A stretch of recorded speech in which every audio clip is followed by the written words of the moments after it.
It's been several times that I've been into a store and I've bought something that cost Mm-hmm. $17.89, and I've Mm-hmm. given the person a $20 bill, and they freeze because they've Mm-hmm. already hit the register and they freeze. Mm-hmm. That is a critical thinking skill that I believe in. Not saying that we don't teach anymore, but it kind of went to the wayside as far as we're having calculators and cell phones. We don't think about it anymore. And that's counting Mm-hmm. back change. Mm-hmm. Okay. That's probably going to go by the wayside though.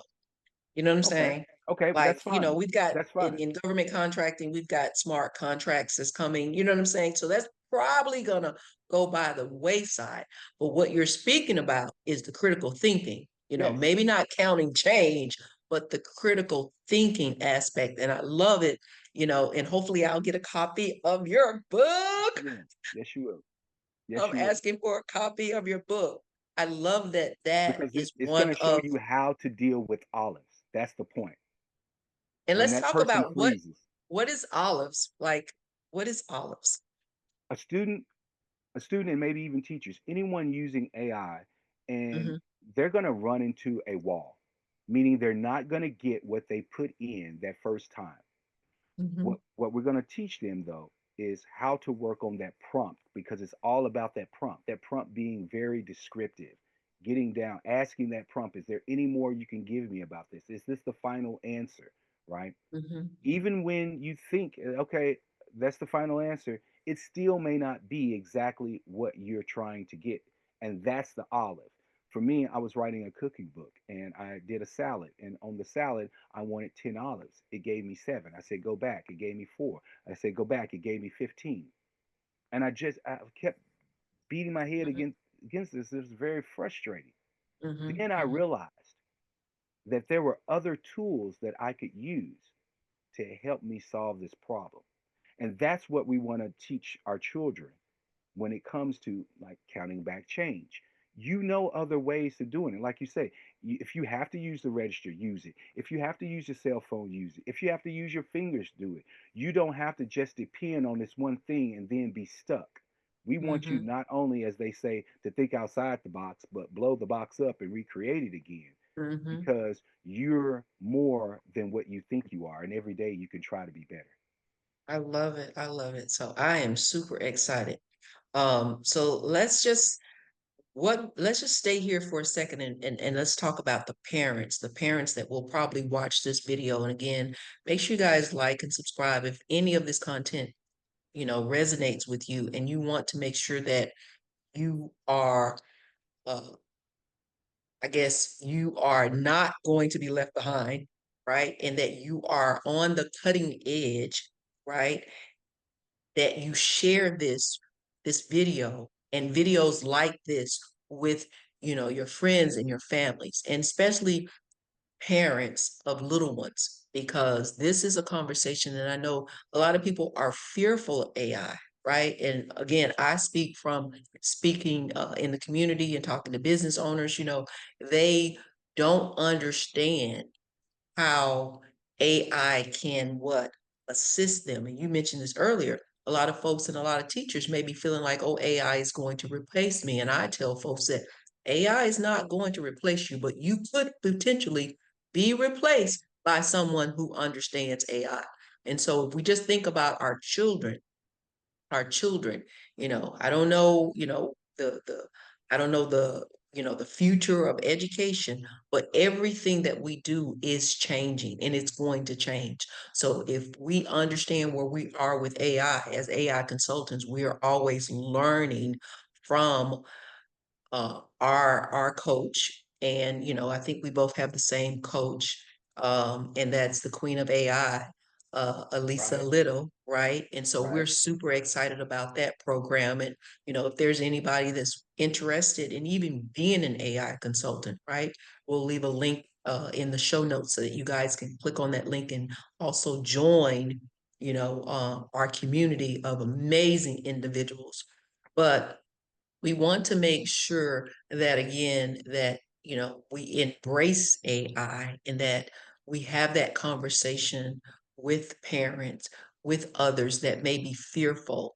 And with that being said, Merritt, I want you to, close us out with some, closing thoughts about what you're doing and how people can get involved with ensuring that, for your state and in any other state that's listening, because um, while Arkansas is 36, you know, that's, not where we want to be, but hey, Arkansas can only what? Go up, Well, right? yeah. I'm talking about a plan that is not just for tomorrow. This is for the next decade. Yes. Okay. So I'm looking down to 2030 and to 2035. Like I say, I have a 10-year-old. And let me just say, I don't know. Are you still seeing my screen here? Am I still sharing? No, we can't see it. Let me share again. So this is what my son generated with AI. Okay.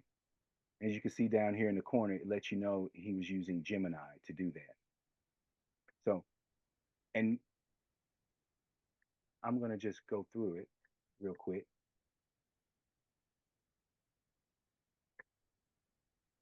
Merritt Multimedia, in partnership with Architects, presents The Stand.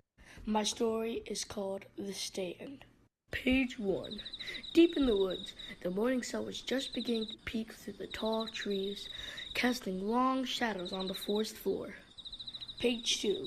A hunter named Alex sat quietly in a deer stand. So let's just stop right here and just look at this for a second.